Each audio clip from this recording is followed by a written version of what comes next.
Bana banzambia mpungu nkembo kunzambia mpungu nkembo kunzambia mpungu nkembo ya nzambia mpungu panzana mukili mubimba tonda ntemo ya nzambia mpungu kitana boisika ntemo ya nzambia mpungu kitana boisika ntemo ya tata na biso mpungu tulendo kitana boisika na nzela ya mvuluzi tata Kimbangu. Solo bandeko bangai ezali ngai wabino mbuta mundonga oyo wapi de temps à temps ou de temps à autre na yaka pona tina ya kosolola na bino maimatali kinkuru na biso pa iwapi bunzambe na biso eyebisami na kobimisama. Solo lelo soki na ye lisu liboso na bino ezali kaka bandeko pona koyeba kosungana mwa moke par rapport na maye oyo mama na biso Congo azali kosibir oyo wapi même banfwa meso bazali komona yango. Donc même un aveugle il voit tout ce qui se passe au Congo. Donc allez-y comprendre muto amona rate maza komona maima koleka na Congo bongo yo muto monaka ozo sala sembla ya komona te. Donc ce babwaki yo ata pa Lucifer akobeto film ndeko na ngai nini lelo ngana lingina loba ya motu ya bandeko na lingina loba kaka eteke na nyonso o biso toyeba bakomona awa na nse na mwese ezali kaka oyo eutaka wapi na tata mokeli, donc nzambe mokeli. Le Dieu tout puissant ya yeba na kopesa biso yango ezala yo mutu créé. Donc c'est le fruit de ton esprit. Donc la créativité zokuta kati na esprit ya moto nde ebimi mutu a concevoir nde abimisi yango ebimi na miso ya bato bamoni. Sur l'ordre spirituel peut lobeika kaboy. Soki nzambe apesi eke ebimi sami emoni sami. Soki c'est longwe n'abstrait et comme na concret ndeko na yeba ke ko bomba yango ezali sulika mona nzambe te. Ezali kamona yo oyo nzambe apesi yo. Parce que nzambe yesi akela, nzambe yesi enseignant, nzambe ye esi atalisa biso manso. Oyo sengeli na biso to sala. Soki eza na kati ya cadre ya oyo nzambe si enseignela apesela makoki pona yo muto yeba ko estimer. Dis-toi que Dieu n'interviendra jamais. Même si tu cries haut et fort, nuit et jour, 24 heures sur 24, Dieu n'interviendra jamais. Parce qu'après ça, on m'a coquille. Mais c'est que moi, maintenant, j'ai constaté, c'est un constat que je fais pour les Congolais. Il y a Congo, et ça a été que même Oyo, basi ba pesa yé, il y a l'ini nzamba ya lisusu kosala. Oh si bansenyela ba pesela makoki olingi nzambe ya kosala. Finalement yo moko okosala nini? Balobi nzambe ya yeba kobe kosala na baye oyo bayeba ka pe na kosala. Si tu es un bon travailleur, nzamba ozala na côté na yo. Mais si oza fainéant, lolenge ba papa na biso ba akolo ba so oza fainéant, yeba ke nzamba ozala côté na yo te. Et fainéantisme na yo et que tinda yo okende koluka ba force moko obscure pour surmonter ou bien concrétiser ce que toi tu as envie d'entreprendre ou de faire. Yama mon leon eka ko booster biso bandeko pona tina na baye koleka na mboka na biso Congo. Mabele ya Congo yali mabele oyo nzambe apesa biso. Bakoko ba biso ba yebaka na kobundela yango. Bayebaka na kosopa makila na bango. Bayebaki na kokolisa man esprit de sacrifice ya kikodi. Mais biso lelo oyo esprit wane ke wapi?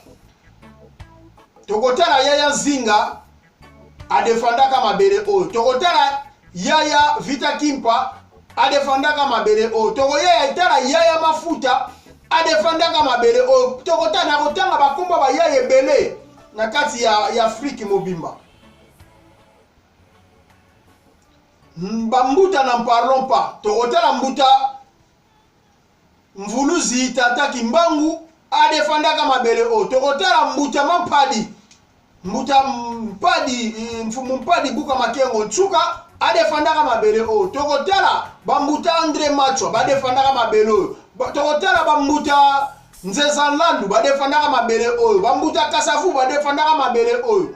Bambuta ebele bambuta toko badefendaka mabele oyo. Bongo biso bate kolona bango. Nous leurs petits-fils, que faisons-nous à notre tour? To bloquer ascenseur ou bien toza kozongisa ascenseur? Naika kolamisa bande kolandisa oyo toza komona na mabele ya Congo. Bana ya Congo central oyo ezali pona bino ngai mbuta mundonga na koloba na mpona lelo oyo eteke mabele ya Congo central epesa mela biso uta bakoko na biso na tuka Congo na mbanza Congo.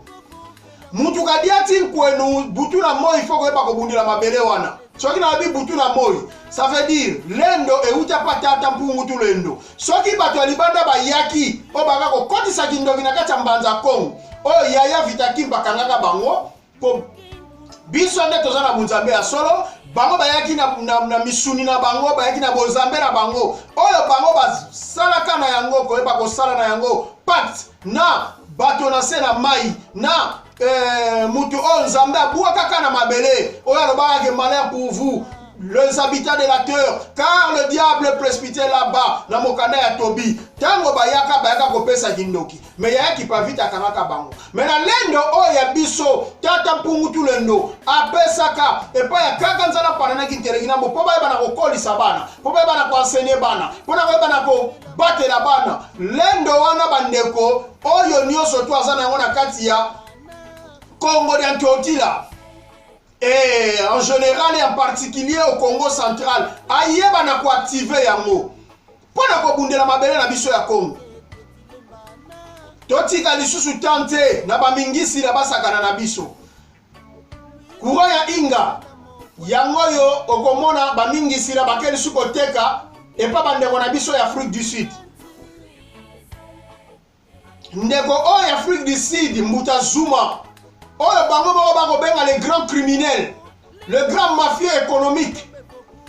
Bamingi sila oyo bawuti pa na biso oyo bazanga kombo. Bake kuna koteka yango, pe kuna bazanga kofinga bango me baza toujours kokende. Na koyeba na ko balancer bino élément, bino moko bomona lolenge kani. Oyo mbuta moko azoyeba na kofinga pe ko dénoncer ba mabe pe ba crime économique oyo Zuma akosala na moko ya bamingi sila oyo aza kokonza mabele ya Congo dia ntotila yango na labe bandeko nanga Congo central botelem bobitika lisusu te na bashushuteri ya batu oyo baya komikotisa ke baza ba Congo nzonga baza pena ba vrai bapaya baza ba vrai bapaya bayebani te pa bauta bamingisila bo yeba lisusu na kopesa bango même pas kutu confiance po courant ya inga seke basinge koleka lisusu likolo ekobakisama mais kokita te po éclairer Congo central si tomona port ya Matadi esi etekama pa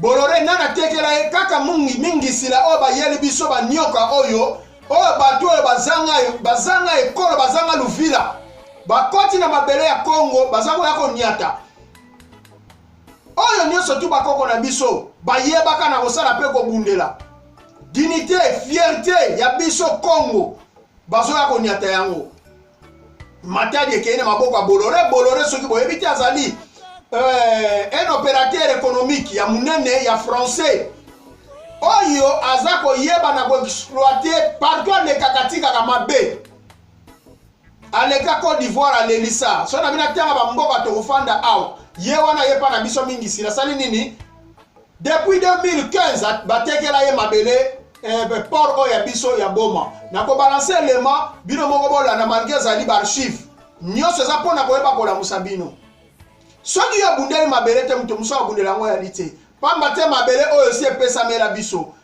na nzela ya bakoko na biso donc koyeba kobelela tata mpungu tu lendo kobelela bakulu na biso balongo bayeba na koya kopesa biso makasi mpona toyeba kobima na kati ya libulu oyo yango na te ekobana na lobi eteke oyo ya molimo soki se kiti na mosuni esengeli na mosuni eba kobatela yango oyo mosuni ekokoka te yango nde mosuni ekoyeba kosenga na kokobelela epa tata mpungu tu lendo po azwa makasi ayeba na kosala yango pai bomoni bokokoka kolandisa lendo oyo tata mpungutu na kitisela biso bo appliquer yango oyo pai bomoni bokokoka te bobelela bayaya kimpavita bayaya mafuta bambuta toko bambuta mpadi bambuta kimbangu bakoko oyo bino moko po basalela tata mpungu na sena mabele bobela bango bapesa makasi po te bakobima botika lisu porte ya kofungama te na Congo Central kobanda lelo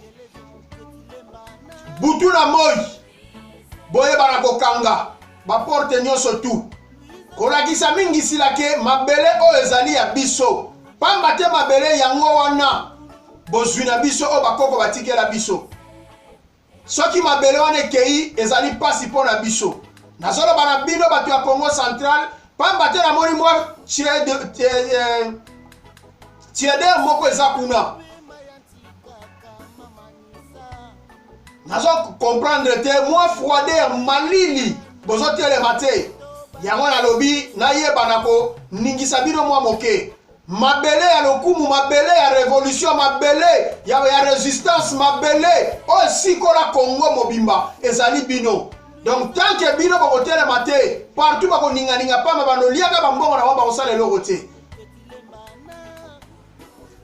bandeko bangai ntango tozali ezali pasi bibembe mwa totanga liso eza te mpo bachiffre esili oyo aza koboma boyebi ye bien me nga nalobaka ye aza kaka koaplike koexécute baordre pamba te ye abotamaka nanu te mais les 10 millions de morts premier génocide mpo basitelaka mo ya génocide le roi de Belge asalaka na Congo biso banso toyebi yango donc eloko moko te kopekisa balia biso ata 20 millions encore ou 30 millions ya 80 millions oyo tozorepresente na Congo lelo pamba te mpo na bango soki mukuwa wana eza Congo bolongoli yango na munoko na bango oyo ezali bambwa bakufi nzala yango siko mwana Congo sosola ke bitumba na biso eza au-delà ya bafrontière na biso tokobunda non seulement na ba 9 voisins mais surtout na bana oyo ya biso moko baleki oyo ya biso ya suka boccidentaux nde tokobunda na bango mais eloko moko na koloba eza eke plan ya nzambe babundisaka yango te soki nzambe si aloba esoki alobi deya ekoki yango nga mutu ya mundongo anaka na esengo mposa na nga ezali bino nyonso bakongolais boyeba koaccede mabombami oyo mpo bocomprendre réellement danger ya makambo ekoleka na mboka na biso ntango bokocomprendre yango bokolongola bomo ya kokufa mpe bokoyeba kotelema mpona kobundela Congo na banzi nazali kosuka awa me nakoloba kaka eteke namoni na mboka ne mwana ntemi aza kolonse bapele bainterprétation ezali ebele me nga nali mwana Congo nabundelaka mabela Congo na mosuni mpe na molimo eloko nga nakoloba ete soki un esprit parle eza pasi mpo na moto ya nzoto ayeba na kocomprendre moto ane mwana ntemi atosala video ya suka si j'interpréterais cette vidéo je dirais que soki bolandi ne mwana ntemi akoloba par moment ezali ye et par moment ezokoma mutu mosusu aza kopesa ye neti ye aza kolongwa makama molimo ezalaka ndenge wana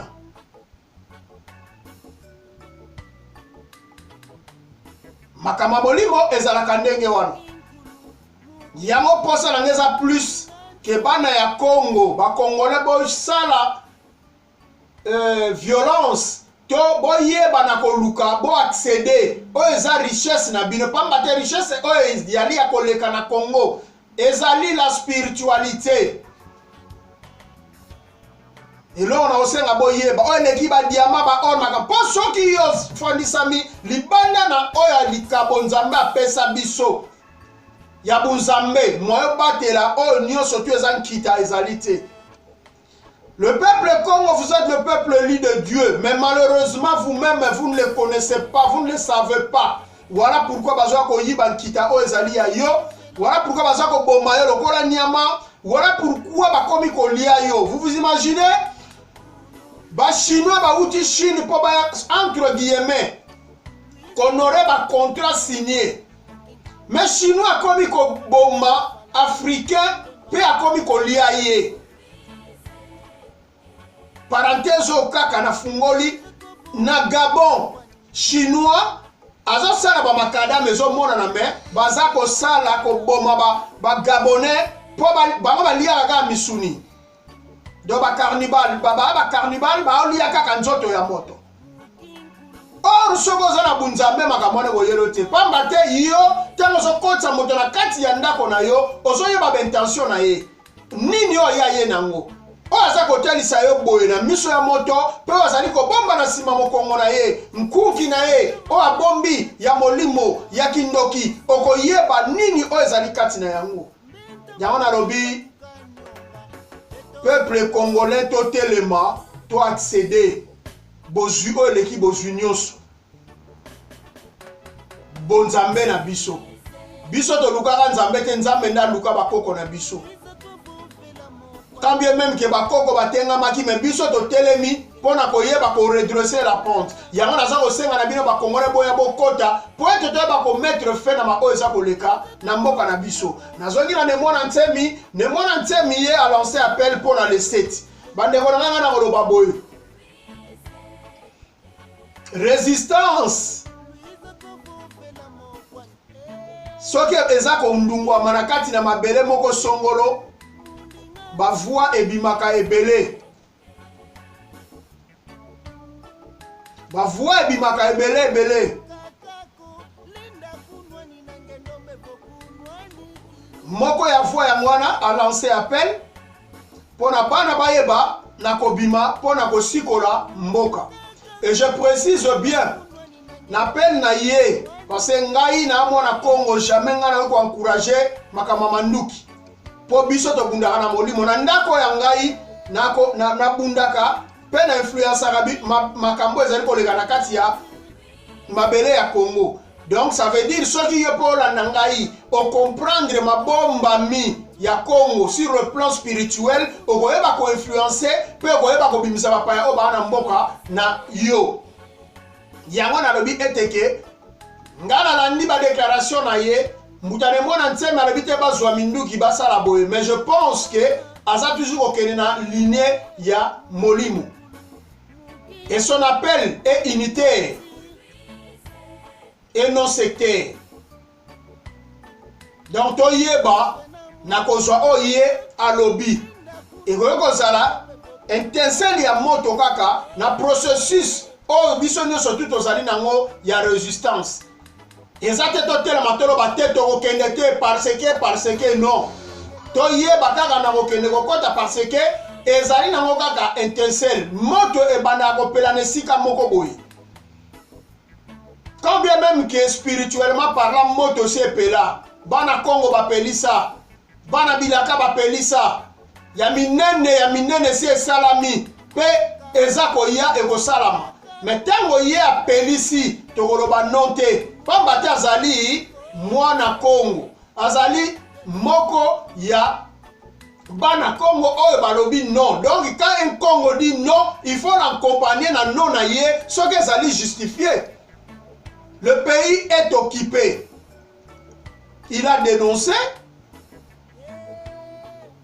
et il a bien dit clairement que les Rwandais aux Rwandais et les Congo aux Congolais, ce qui est tout à fait normal. Pour libota nyonso bakobika na mabele na yango na sengi toye banako accompagner ye. Ba eboke ya ba politiciens congolais.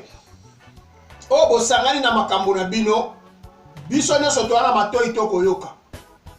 Un tel azwaki $850,000 et yokani wana na munoko bato lobi ope biso toyebi mais nini o ezobikisa bino ezali sagesse bwania parce que tango bitumbeza na mboka jamais tokoki kobanda kodénoncer mpe kosala diffusion bitumba Congo eza ben de foule te ntango wana tokomona ntango ezali bastion ya résistance leader nyonso akende na ntango bakoyeba na koyamba ye pamba te le vrai leader a Tchangu Norbert Luye ya Union de Républicains bakanga injustement za na makala. Mais Tchangu il a l'esprit ouvert. Ayambaka leader nyonso tout na mabele na ye pamba te za bastion ya nini ya résistance yango na Bible. Encore bravo bana Tchangu, bravo bana Tchangu, bravo bana Tchangu. Yango na lobi na nini na boke nyonso tout wana bosangana Chilombo. Boye bana kotala sima pe bozonga bato. Congo eza mabele ya Kuku Mpemba. Congo ezali mabele ya Vita Kimpa. Congo ezali mabele ya Mfumu Kimbangu. Congo ezali mabele ya Mfumu Mpadi. Congo ezali mabele ya Mfumu Toko. Congo ezali mabele ya Mfumu Machwa ya Mbuta Lubelabio. Donc Congo wana eza mabele osaka nango te. Bokoli so bambongo na bino bokanti bo batami. Mende kona ngai bokoli yango libanda. Omoni Congo ya mayi océan. Elinga bato salite te. Ato batami suka na ba okunda on Éthiopie. Na suka nde c'est la fin qui justifie, n'est-ce pas? C'est le soir qui détermine qui est réellement fils du Congo. Parce que c'est le soir que vous allez signer vos contrats là, que vous récupérez, n'est-ce pas, l'argent. La corruption banine. Mais la fin justifie vos signatures du soir. La fin c'est quoi? Au lieu, au kamatian opena, take it.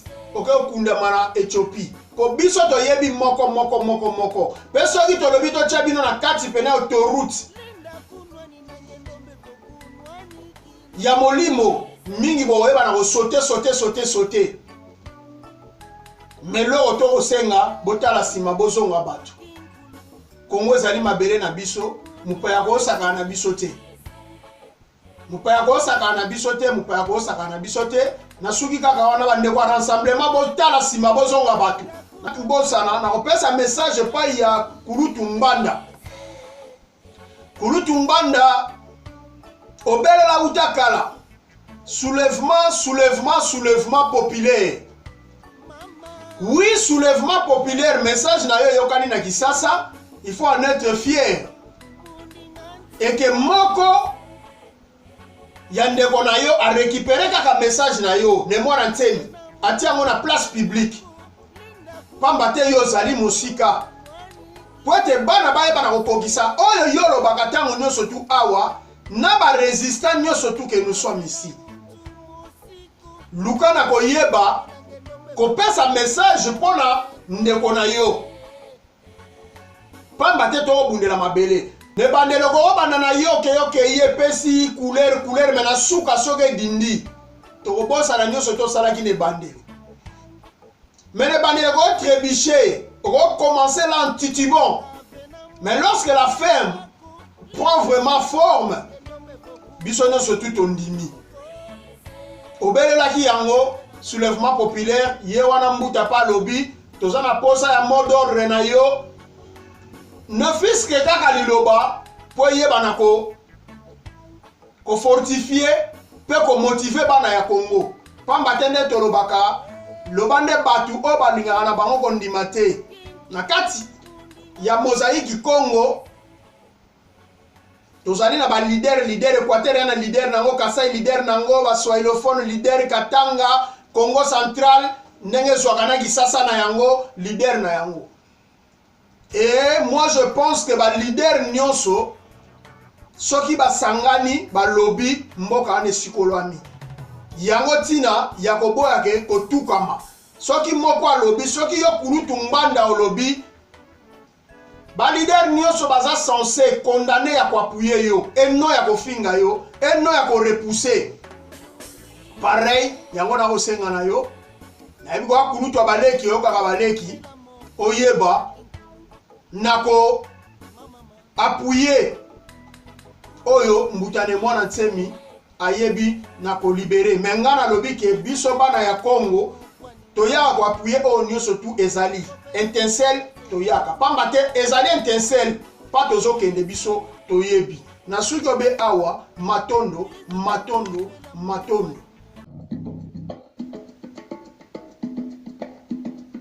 La Centrafrique, il en a été question hier lors de l'entretien entre Joseph Kabila et François Hollande. Le président français a reçu son homologue de la République démocratique du Congo hier à l'Élysée. Leur discussion a duré 50 minutes. Les deux hommes ont aussi beaucoup parlé d'économie, Pierre Pinto. Les nouveaux investissements français en République démocratique du Congo ont occupé une large part des discussions avec François Hollande. Avant de se rendre à l'Élysée hier, Joseph Kabila a d'ailleurs discuté avec des responsables de Bolloré, de la Société Générale ou de GDF Suez. Et à la fin du mois, une semaine économique française se tiendra à Kinshasa pour attirer les investisseurs potentiels.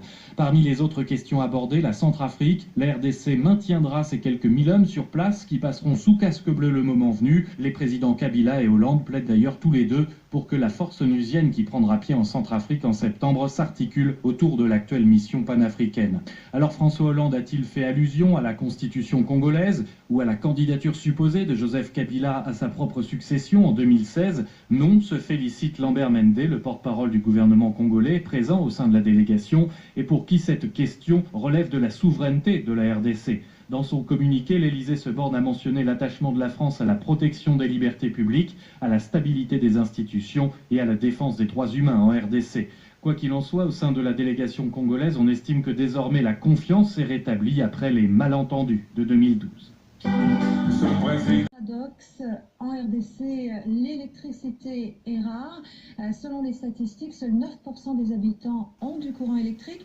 Le pays pourtant compte l'un des fleuves les plus puissants du continent. De quoi faire tourner les centrales hydroélectriques. Les détails d'Ilam Taoufiki avec Francine Mokoko. Une fois par semaine, Tania et Sylvie se rendent à la scierie de Kingabois. Elles viennent y ramasser du combustible pour la journée. 2 toiles de jute qu'elles rempliront de sueur.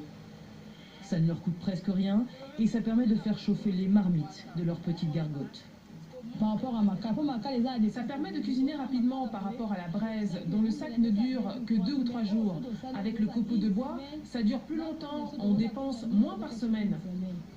Le système D, mais quel autre choix ont-elles? À Kinshasa, l'électricité se fait rare. Dans la capitale congolaise, seuls 15% des habitants ont accès au courant électrique. Dans le reste du pays, le pourcentage tombe à 1% seulement. Un comble, alors que la RDC est traversée par le fleuve Congo, le plus puissant du continent. 40 000 mètres cubes d'eau par seconde. Il y a bien 2 barrages hydroélectriques érigés ici, dans la province du Bas-Congo. Inga 1, édifié en 72, Inga 2, 10 ans plus tard. Aujourd'hui, tous deux ne fonctionnent qu'à moins de 20% de leur capacité. Les travaux de réhabilitation tournent au ralenti, faute de moyens. Cela n'empêche pas les autorités congolaises de travailler à un 3e barrage, Inga 3. Le projet sur le papier fait rêver. Encore faut-il en avoir les moyens. Inga 3, à lui seul, coûte 12 milliards de dollars, plus que le budget annuel de l'État. On voit très bien que le gouvernement n'aura pas les moyens pour financer ça. Qu'est-ce qu'il va faire? Il va faire l'endettement. Le gouvernement va s'endetter. Et quand le gouvernement va s'endetter, cet endettement-là va peser sur les pays. Autre sujet d'inquiétude, la moitié de la future production d'Inga 3 sera achetée par l'Afrique du Sud selon un protocole d'accord signé entre les deux pays. Que restera-t-il aux Congolais? Selon la coalition des organisations de la société civile, des miettes. Et on passe à notre rendez-vous bimensuel avec le Monde Afrique, un sujet délicat ce soir. Vous tous là-bas, regardez le Congo, ce pays de Lumumba, regardez ce pays, regardez les droits, regardez ce qu'on fait à ceux qui parlent, regardez les menottes. Souvenez-vous de Lumumba, des corrompus, des Congolais, des gens qui tuent ce pays, ont tué ce pays. On tué Lumumba, continue à tuer le peuple congolais.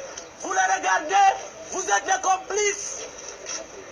Niveau de moi, complices, vous tous avec vos caméras, vous tuez le peuple congolais. On tue les gens, on tue les enfants dans des écoles, vous avez l'armée. Tu as des menaces ici pour venir m'arrêter. Pas arrêter les gens qui tuent des élèves à peine. Toi, je te dis, peu importe qui tu es. Aujourd'hui, je suis prêt à mourir à cause de toi parce que tu es corrompu. Tu es corrompu. Tu penses que tu peux arrêter quelqu'un ici qui parle. C'est ici que tu as le pouvoir. Ici, vraiment, regarde-toi, c'est la honte. Tu es une honte. C'est là où vous amenez ce pays. Les menottes, vous menottez ceux qui parlent. Oh, je suis colonel, je suis truc. Colonel, c'est quoi? Les Belges sont partis. Aujourd'hui, le peuple va parler et vous allez partir aussi. Maintenant, on va vous balayer comme ça, comme on a balayé les gens en Afrique du Sud. Parce que vous êtes des crapules. C'est fini. Allez, amenez-moi là où vous voulez.